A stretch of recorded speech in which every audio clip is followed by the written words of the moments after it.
جو لمحہ ہے وہ گزر رہا ہے، فریاد کہ وقت مر رہا ہے۔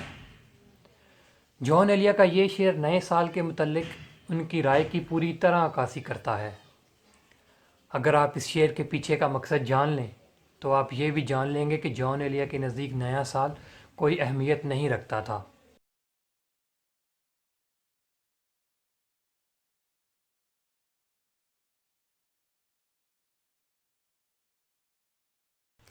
جون ایلیا اپنی کتاب فرنود میں لکھتے ہیں کہ نئے سال اور پرانے سال میں کوئی معنی نہیں۔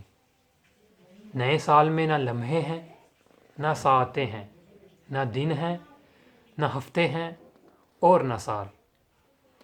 جب تم سب کچھ کہنا چاہو اور کچھ بھی نہ کہہ سکو تو بس کہہ دو زمانہ۔ جب تم کچھ بھی نہ کہنا چاہو اور سب کچھ کہہ سکو تو بس ایک لفظ کہہ دو، زمانہ۔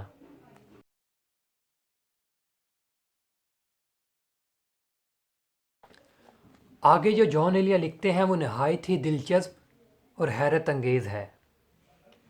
جون ایلیا لکھتے ہیں کہ یارو غم گسارو، آؤ تم اور میں ایک دوسرے کی گردنوں میں باہیں ڈال کر ایک آنکھ سے روئیں اور ایک آنکھ سے ہنسیں۔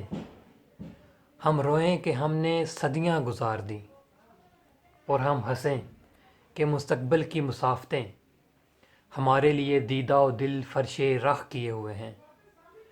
آخر پر جون ایلیا کا ایک شعر جو انہوں نے آخری سال کی آخری شب پر لکھا ہے کہ یہ اس تباہ شدہ سال کی ہے آخری شب، یہ اس تباہ شدہ سال کی ہے آخری شب، جس میں صرف ہلاکت ہے، سوگواری ہے۔